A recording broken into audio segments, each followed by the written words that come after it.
and welcome back to another exciting episode of Ideas to Innovate.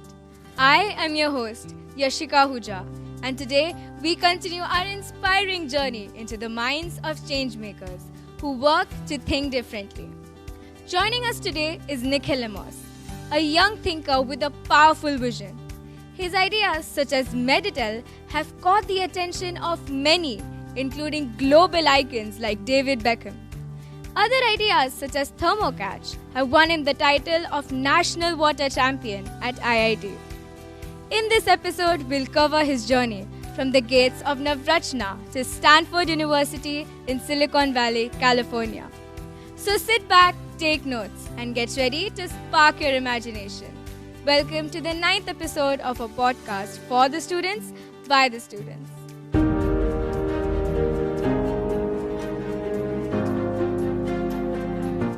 Audience, Nikhil Amos. Thanks for having me, Ashika. As we start, here's a question for you. What made you come up with the idea of Meditel? Was it something personal or just a random thought? So all my ideas and solutions have stemmed from problems that I've either witnessed or faced firsthand. So in the case of Meditel, my grandparents would often forget to take their medicines on time or forget to take them at all. So this is how Meditel was born, thus making design thinking a big part of the process because it all began with empathy towards senior citizens. The moment of empathy turned into motivation. Nikhil, what challenges did you face while inventing Meditel, and how did you overcome them? So I've been working on Meditel since I was in the 6th grade. It's progressed from a simple circuit to include several software features as well. Now, in that time, when I originally came up with the idea, I didn't really have the technical feasibility to execute the prototype. But luckily, during the pandemic, I familiarized myself with microcontrollers and coding and built the first prototype using Arduino. Another problem I faced was me advocating for the issue and my age. So whenever I tried to advocate for the issue, people wouldn't take me seriously because of my age. But I've learned to use that to my advantage by advocating Meditel as an example of youth-led innovation. And that strategy has opened up several doors for me, most recently being selected as a RISE winner by Google ex-CEO Eric Schmidt in a fellowship designed especially for teens. This allowed me to attend a 2-week-long summit at Oxford last year. What started as a limitation soon became a defining strength in your journey.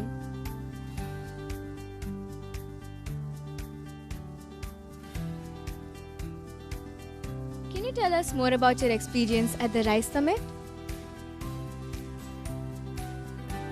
I'd love to.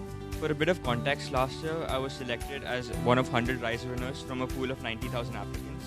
Now, RISE winners were from over 44 different countries, and this fellowship was designed especially for teens to support their RISE projects, which in my case was Meditel.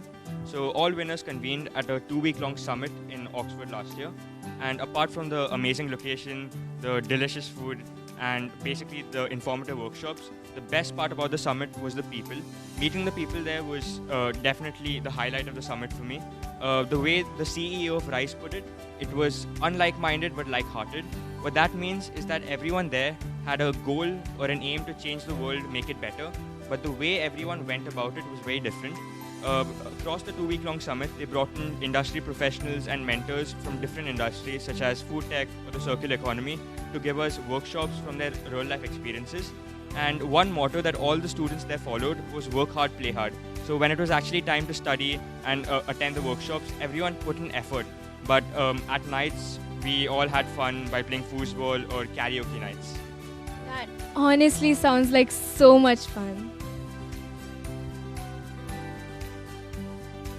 It's 9 o'clock on a Saturday. The crowd shuffles in. There's an old man sitting next to me, making love to his tonic and gin. Not everyone gets to meet a legend like David Beckham. How was that experience like for you?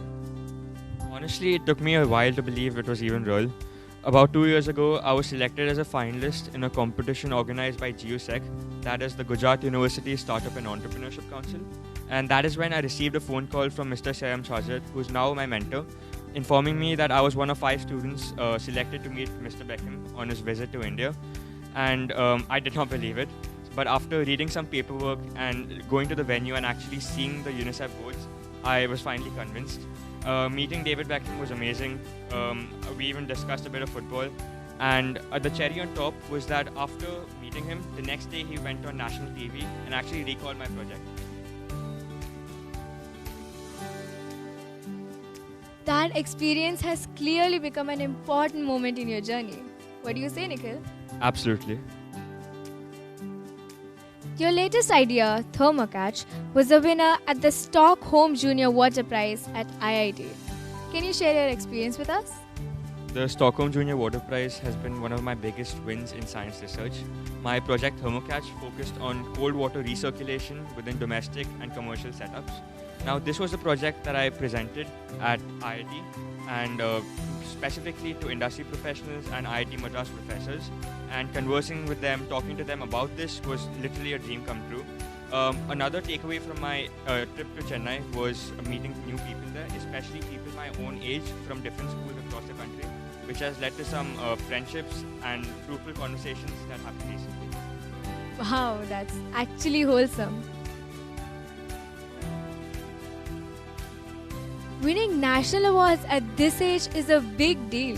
Can you share with us what went through your mind when this happened?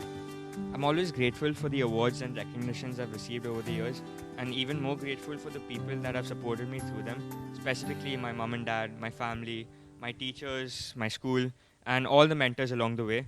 Participating in such competitions has always been a hobby of mine, and because they allow me to impart my theoretically learned knowledge to actual practical projects, and winning makes the entire experience much more rewarding.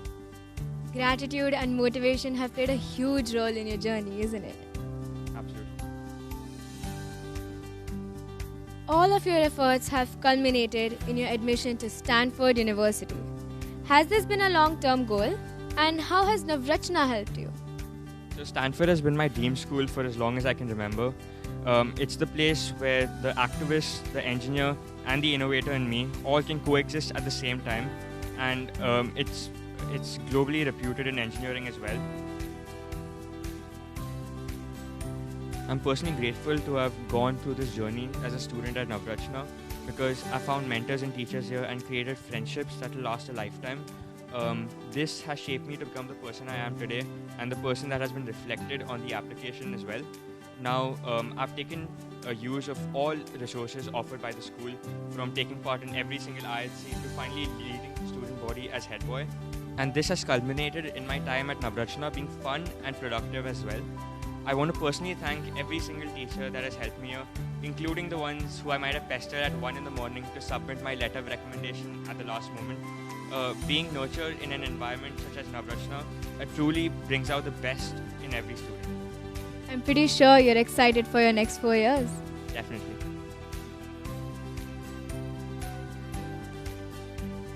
Nikhil, if you could solve just one problem out of all the ones that exist, which one would you choose? We definitely have some pressing issues out there. The threat of global warming and AI takeover, even another world war given the current world political order. But a more obscure yet equally detrimental problem I've noticed is the fact that society ideates quicker than it can embrace. What this means is that innovations like xenotransplants or even newer vaccines don't matter if citizens can't access them or communities can't afford them. Now, innovation without inclusion widens the divide instead of closing it. And what I found is that empathetic engineering or empathetic innovation in general solves this problem by making sure everyone is included in the ideation process as well. At this point in time, it's equally important to focus on the policy making as well as the innovation. That's an amazing way to bring attention to a side of innovation that is often overlooked.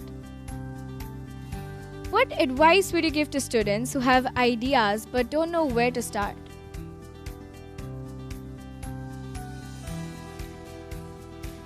The most important piece of advice that I've ever received is that you often find what you're supposed to do by pursuing things you were never meant to do in the first place.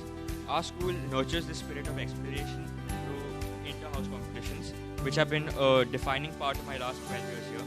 I've taken part in almost every single inter-house competition, from flower arrangement to extempore. And even though I might have not won or maybe come out last in many of these, just taking part in them helped me nurture my interests.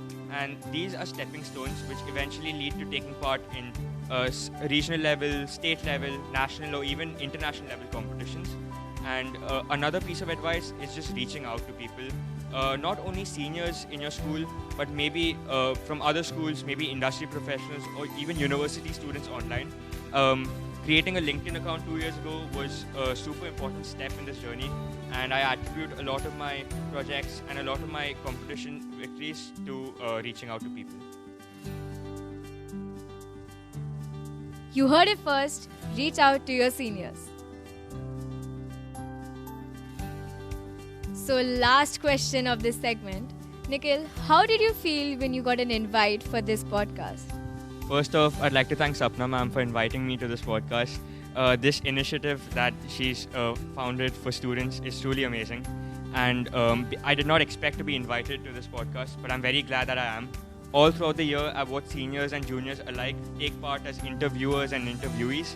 And I'm really glad to be able to share my experiences with my student body. So the next we have the rapid fire round. Are you ready? Let's do it. One gadget you can't live without. Definitely my laptop. It helps me avoid doom scrolling. A hobby you wish you had more time for. Playing the guitar, but currently I'm not too good at it.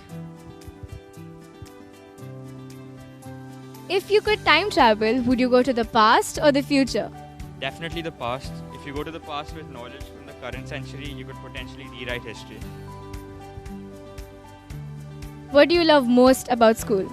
The student council. As cliche as it sounds, it's actually become a family.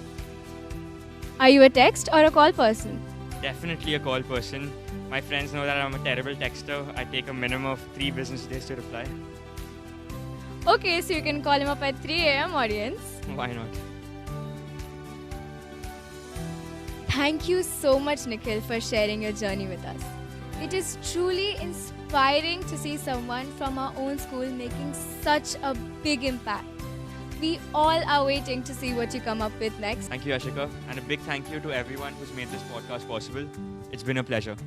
These conversations are exactly what Ideas to Innovate is all about. Once again, I'm your host, Yashika Huja, signing off. Thank you. Are you a text or a call?